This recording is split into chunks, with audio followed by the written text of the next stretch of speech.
This meeting is being recorded. All right, everybody. Sorry about that. Recording got Man, cut off. you stink. You literally stink. It's not my Yeah, fault. it is your fault. How? Like I said, we need. Hopefully, Squatober can sponsor this video. Maybe we can afford the premium version. All right, we got everybody back. It's not a big deal. It's a big deal for our viewers. Is it really? It is. All right. All right, Chris. You said you had some other thoughts, right? Oh, yeah. I think I don't know. For me, I would say for me, Squatober is a period of hardship. I would say I think for me, Squatober, especially last year, it propelled me to new heights. I think it was the foundation of a lot of things. Just having the mentality of yeah, I'm gonna do this every day, and it's gonna be hard, and I don't care, but I'm gonna do it. Mentality is just a really good thing to have, and I feel yeah, of course I got stronger, but I think that mentality was just something that I needed, and it just that transformed in a lot of other ways into my life, um, in a very positive manner. So I think the biggest thing you get out of Squatober is just learning to do hard things. Then when you do hard things on a daily basis, doing those other hard things, become a lot easier. Doing things that are used to think are hard become a lot easier. So I'm kind of excited to be reminded of kind of reset my levels of what's hard and what's easy, and kind of reset. One of the most important things that I one of the cool things that I learned from I think this is last year, but anyways, uh the area, so, like some neuroscience for you, the area of the brain that involves with handling difficulty, especially doing hard things, is the anterior mid cingulate cortex.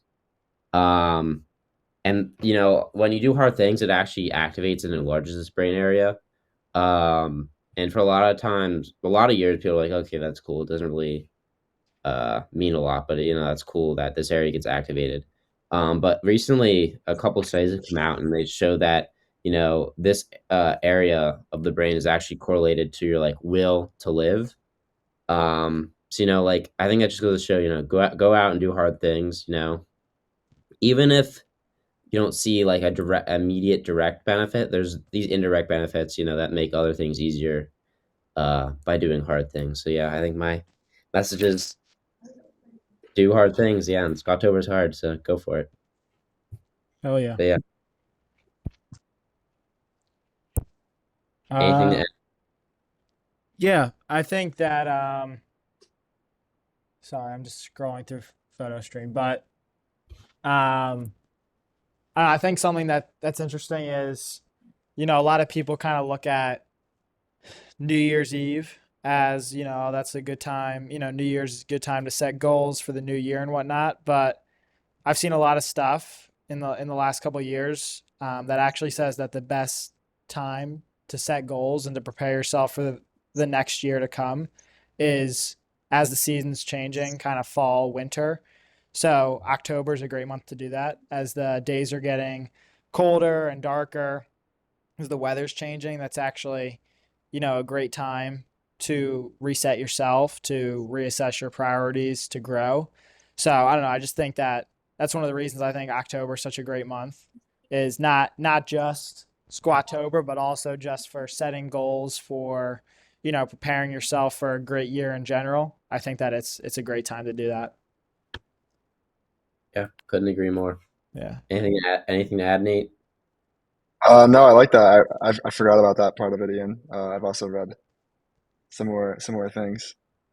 Um, but I don't know. I'm excited. I'm excited to take part this year. I know last year I definitely let it get away from me. Um, I think better access to the gym will help with that. But yeah, I agree. Yeah. And I'm excited for my merch. The bad thing, the great thing about Scottober is when if you do all Scottober, and you just I buy myself merch every year, or at least last year I bought myself merch. This year I bought myself merch again. It's kind of like a reward. The amount of times I wear my shirt and people are like, "What is that?" And it's such a niche thing, and then you tell people, "Yeah, I squat every day for the actually, year." I've seen two Squatober shirts on campus this semester. Really? Oh damn, maybe I'm not Yeah, that. I don't know. I've never seen anyone else with it besides Ian. So I don't know. At least in Denmark, people don't know what that is.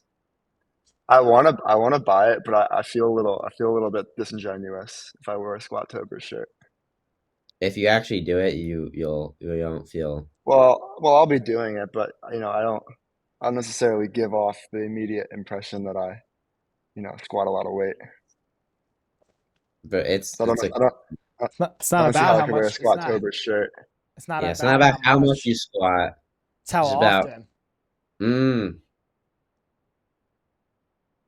Sure, sure. But yeah, I'm excited for my shirt or my sweatshirt. Very excited. But Yeah, yeah. Do you have anything else to add? I don't think I think I for the most part talked about what I wanted to talk about. But yeah. I think that's all I've got.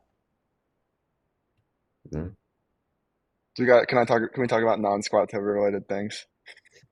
Nate, Right. this is where your time on the podcast comes to a close. Can we please remove him? How do we remove him? why I don't don't know we how. why don't we just conclude the episode rather than removing Nate? I well, okay, whatever you want to do. That works too, I guess. All right. Any final thoughts, Chris, before we end? No, I mean, I think this is a good placement. We got this out before October, so yeah, this is if you're hopefully this inspires you to join us in our journey. We'll give updates, hopefully on the next episode. Oh yeah. And then yeah, next episode. I don't know what we have planned yet, but hopefully, we need to make a banger for the next one. I'm tingling. We need a really good one. Yeah, we'll do it. We, We'll get it done. but yeah, Yeah. that's it. All right. Thank you all for tuning in. See you next time.